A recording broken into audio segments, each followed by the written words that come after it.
Everyone and welcome back to Khushi's cafe. आज का video होने वाला है एक flashback kind of a video जिसमें मैं आपको बताऊंगी कि कैसा था मेरा 2020 और कुछ रिजोल्यूशंस मैं लेने वाली हूँ फॉर द ईयर 2021। वो भी मैं आप लोगों के साथ डिस्कस करूंगी और हम सब मिलके अपने अपने लिए कुछ ना कुछ रिजोल्यूशंस लेंगे।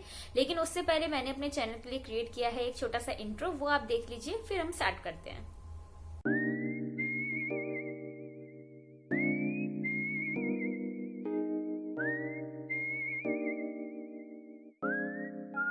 सो आई होप आप लोगों को ये मेरा न्यू इंट्रो अच्छा लगा होगा।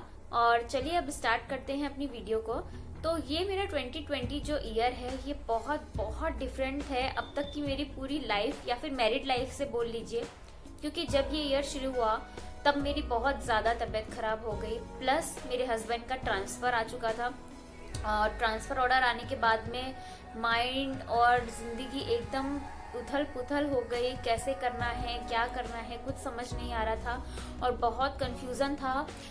हम लोग इससे पहले दिल्ली में थे तो दिल्ली छोड़ने का बहुत ज़्यादा एक तरीके से कष्ट हो रहा था कि दिल्ली को छोड़ के पता नहीं कहाँ जा रहे हैं आसाम में, और जो भी अब तक मैं करना चाहती थी अपनी लाइफ में अब वो आगे कंटिन्यू कैसे करूँगी। क्योंकि मैं आप लोगों को बता दूं, इससे पहले मैं अपना यूट्यूब चैनल नॉर्मली ही चला रही थी, म्यूजिक वीडियोस डाल रही थी और कभी कभी उस पर ब्लॉग्स डाल रही थी। उसके साथ साथ मैंने ट्यूशन्स लेना घर में स्टार्ट कर दी थी। तो मैंने सोचा था कि वहाँ पे जितने भी बच्चे रहेंगे जो कि मैथ साइंस वगैरह पढ़ना चाहते हैं उनको मैं ट्यूशन्स पढ़ाऊंगी और इस तरीके से थोड़ी बहुत मैं अपनी अर्निंग करूंगी और अपना यूट्यूब चैनल भी रन करती रहूंगी। बट जैसे ही ट्रांसफर का ऑर्डर आया तो पूरा का पूरा मेरा प्राण धरा का धरा रह गया और बस हम लोग ये सोचने लगे कि अब जाना है और सब पैक करना है, वो सब इस तरीके से रहा शुरुआत कुछ इस साल की। और उसके बाद में धीरे धीरे करके तबीयत ठीक हुई। देन मार्च में होली के बाद हम लोग यहाँ पे आके शिफ्ट हो गए। यहाँ पर जब मैं आई तो घर एकदम, आप जानते हैं कि जब मूवर्स एंड पैकर्स सामान लेके आते हैं तो सारा सामान बड़े बड़े कार्ड बॉक्स में बंद रहता है, वो सब खोलना था, अनपैकिंग करनी थी, घर को पूरा सेट करना था। ये सब सोच के ही मुझे लगा कि कैसे करूंगी, बट हो गया, धीरे धीरे होता रहा। और जैसा कि सभी जानते हैं मार्च के बाद में कोरोना भी बहुत बहुत प्रोमिनेंट होने लग गया था और कोई भी मेड मिलना पॉसिबल था ही नहीं बिकॉज ऑफ कोरोना। तो सारा काम खुद करना था। कभी कभी हस्बैंड हेल्प कर देते थे और शुरू में उन्होंने मेरी काफी हेल्प की और इस तरीके से हम लोगों ने अपना घर सेटल डाउन किया। उसके बाद में मेरा स्टडी स्टार्ट करने का फिर से तब तक कोई प्लान नहीं था और मैं इसी तरीके से अपना हाउस होल्ड चोर्स करती थी और वीडियोस बनाती थी और खुश रहती थी। लेकिन धीरे धीरे जब काम का बर्डन बढ़ने लगा तो मुझे ऐसा लगा कि नहीं, आई थिंक मुझे कुछ करना चाहिए आगे के लिए भी। और इस तरीके से मन में एक ख्याल आ गया कि चलिए अब दोबारा स्टार्ट किया जाए और हस्बैंड का भी पूरा सपोर्ट रहा इस चीज़ में। और फिर से मैंने अपनी पढ़ाई स्टार्ट की, मैंने अपने लिए बुक्स ऑर्डर की एंड देन तब तक मैं घर का काम और पढ़ाई खुद से ही मैनेज कर रही थी, मेरे पास कोई मेड नहीं थी। लेकिन अब आप लोग जैसा कि जानते हैं कि मैंने अब मेड अवेल कर ली है और मुझे काफ़ी ज़्यादा अब इजी हो रहा है घर संभालने में भी और अपनी पढ़ाई को भी टाइम देने में। मुझे ऐसा लगता है कि मुझे बहुत बहुत मतलब पीस की ज़रूरत थी इस टाइम पे, जो कि मुझे यहाँ आने से मिला। और मेरा और मेरे हस्बैंड का बॉन्ड कोरोना टाइम्स में, लॉकडाउन में बहुत बहुत अच्छा हुआ। तो मेरे लिए ये ईयर ओवरऑल बहुत पॉजिटिव रहा। शुरुआत थोड़ी सी हिली हुई थी, थोड़ी सी इस तरीके से थी, मगर एंड आप कहेंगे तो एंड में आने आने तक सब कुछ बहुत अच्छा हो गया है और आप लोग मुझे मिल गए, आप लोगों का सपोर्ट मुझे मिल गया। इससे ज्यादा बड़ी बात मेरे लिए कुछ हो ही नहीं है। इतना प्यार मिला कि मेरी एनर्जी और ज्यादा बूस्ट हो गई और पहले से कहीं ज्यादा अब मैं बहुत ज्यादा आर्डेंट हो चुकी हूँ, बहुत सिंसियर हो चुकी हूँ, बहुत सिंसियरली अपने सारे काम कर रही हूँ।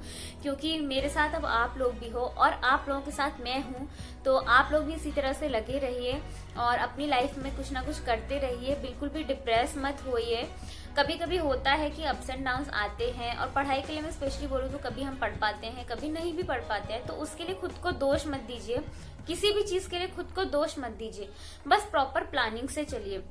अगर किसी दिन आपको ऐसा लगता है कि मेरा ये दिन आज का वर्थ नहीं था, कोई बात नहीं, खुद को बिल्कुल दोष मत दीजिए। बस ये समझ लीजिए कि आज का दिन मेरी छुट्टी थी और नेक्स्ट डे को बहुत अच्छे से प्लान कीजिए और उस डे में बहुत अच्छा करने की कोशिश कीजिए। इस तरीके से पॉजिटिव रहिए। अगर हम खुद को कोसना शुरू कर देंगे कि मैं ये नहीं कर पाती हूँ, मैं वो नहीं कर पाती हूँ, मैं ना घर चला पा रही हूँ, ना मैं पढ़ाई कर पा रही हूँ, मेरा मन चंचल है, मेरे हस्बैंड मुझसे ऐसा बोलते हैं, मेरे इन लॉज मुझसे ऐसा बोलते हैं, अगर आप इन सब बातों में पड़ेंगे तो आप कभी कुछ नहीं कर पाएंगे, ट्रस्ट मी। इसीलिए थोड़ा सा फोकस्ड रहिए, शांत रहिए, प्रेशर बिल्कुल मत लीजिए, नेगेटिविटी बिल्कुल भी अपने ऊपर हावी मत होने दीजिए। खुद को टाइम दीजिए कि मुझे कितने दिन तक नेगेटिव रहना है। अगर आपको किसी की बात बुरी लगी है तो खुद से पूछिए कि मुझे इस बात से कितने दिन तक अपने आप को कष्ट में रखना है। ज्यादा से ज्यादा खुद को 1 दिन दीजिए, 2 दिन दीजिए, और तीसरे दिन नॉर्मल हो जाइए, खुश हो जाइए, मस्त हो जाइए और फिर से अपने काम में लग जाइए। अब मैं आप लोगों से डिस्कस करती हूँ मेरे न्यू ईयर रिजोल्यूशंस। तो सबसे पहला रिजोल्यूशन जो मैं लेना चाहती हूँ वो ये कि मेरे जो सपने हैं वो पंख फैलाए उड़ रहे हैं इधर उधर। अब मैं उन्हें एक प्रॉपर दिशा दूंगी। इस नए साल में उनको मैं थाम कर उनको उनकी हकीकत से मिलाऊंगी। और मैं आप लोगों को अपना हाथ देती हूँ और आप लोग भी मुझे दीजिए, और हम एक दूसरे से प्रॉमिस करते हैं कि हम अपने सपनों को उड़ान देंगे और अपने सपनों को प्रॉपर दिशा देंगे और उन्हें हकीकत में तब्दील करेंगे। दूसरी चीज मैं रिजोल्यूशन ये लेना चाहूंगी अपने लिए कि मैं बहुत ज्यादा फोकस्ड रहूंगी, प्लस अपने सारे काम प्लानिंग के हिसाब से करूंगी, क्योंकि कभी कभी यूट्यूब, घर और पढ़ाई संभालना मुश्किल हो जाता है, हौच पौच हो जाती है। तो मैं प्लान्ड वे में चलना चाहती हूँ। 2021 के लिए मैं इस वर्ल्ड को और इस सारे संसार को मेरे दिल से दुआ है। आप लोग भी दुआ दीजिए, क्योंकि हमारे अंदर से जो भी बात निकलती है वो इस यूनिवर्स में जाती है और इस यूनिवर्स की उस तरीके से वाइब्रेशंस बनती हैं और वो वाइब्रेशंस हमारे पास वापस आती हैं। इसलिए अपने अंदर से बहुत दुआएं दीजिए। मैं ये दुआ देना चाहती हूँ कि ये कोरोना जैसी बीमारी जल्द से जल्द हमारी दुनिया से चला जाए। सो ये था मेरा छोटा सा प्यारा सा वीडियो इस ईयर को साइन ऑफ करने के लिए, और अब शायद मैं आप लोगों से न्यू ईयर पर ही मिलूंगी। तब तक के लिए बाय बाय, अपना ख्याल रखिए और पॉजिटिव रहिए। सब्सक्राइब कर लीजिए चैनल को अगर आप नए हैं तो चलिए मिलती हूँ आप लोगों से नेक्स्ट वीडियो में। तब तक के लिए बाय बाय।